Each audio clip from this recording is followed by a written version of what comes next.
Everyone wanted the billionaire's fortune.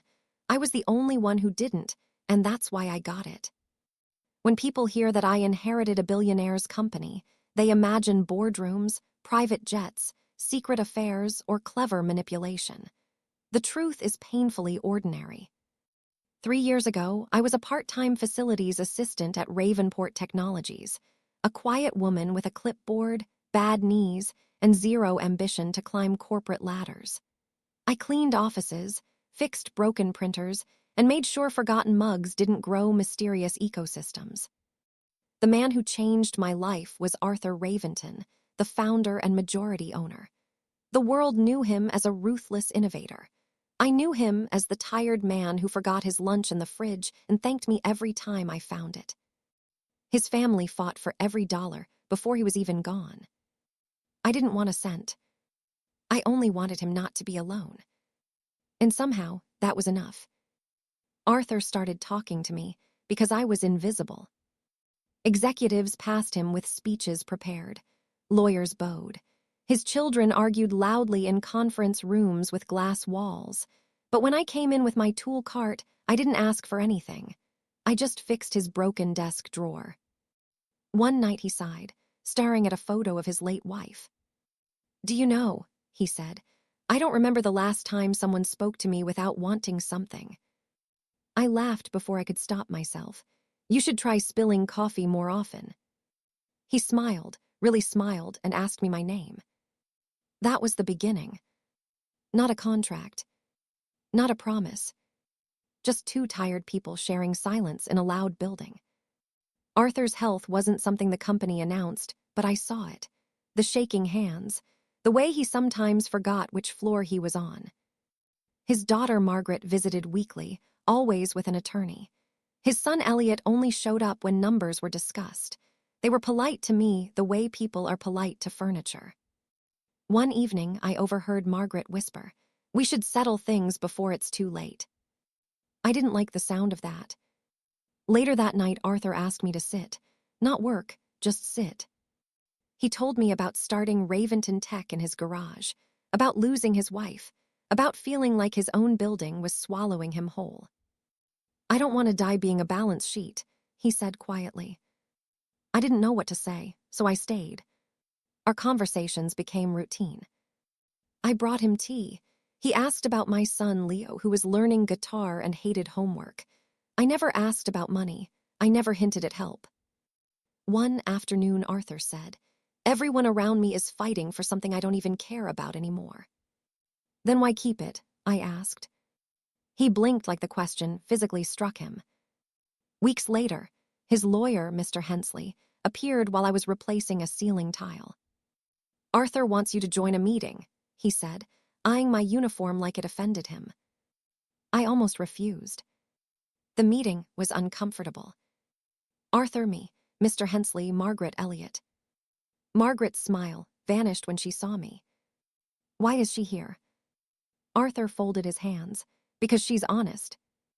Elliot laughed, not kindly. Then Arthur asked me, "If I gave you everything I own, what would you do?"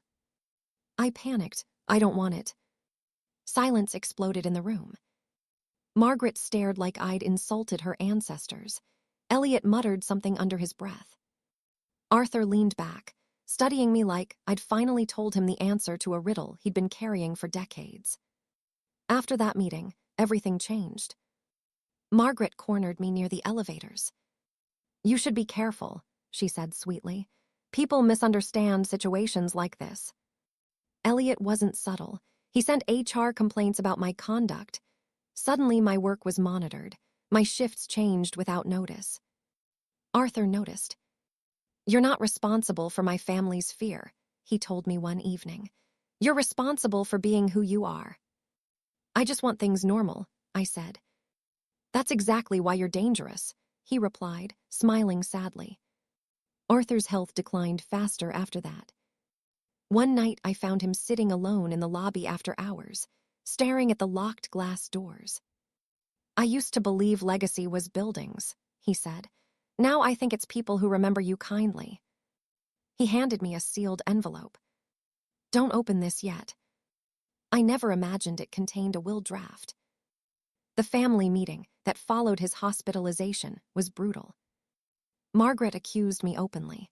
Elliot demanded security escort me out. Arthur was too weak to argue, but he squeezed my hand.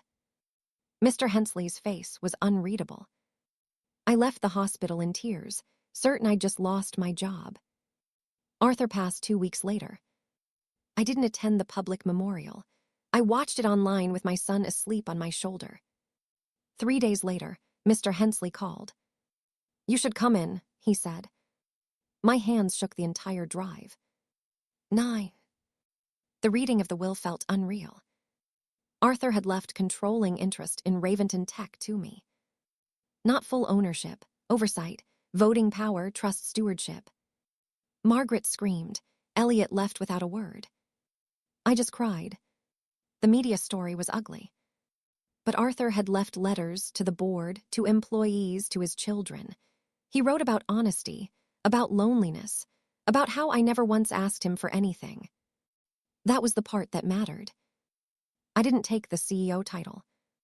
I asked the board to appoint leadership.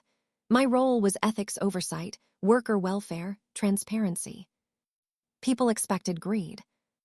They got renovation budgets for break rooms. Margaret sent me one letter months later.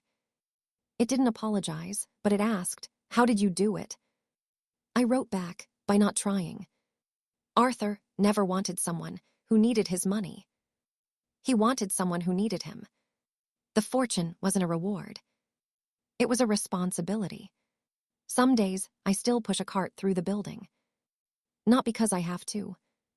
Because I remember who I was when someone finally saw me. Morality and reflection. People think money reveals character. Arthur taught me something different. Power doesn't change people, it exposes them. His children fought because they believed love was inherited through assets. I stayed because I believed dignity had nothing to do with ownership. I never wanted his fortune.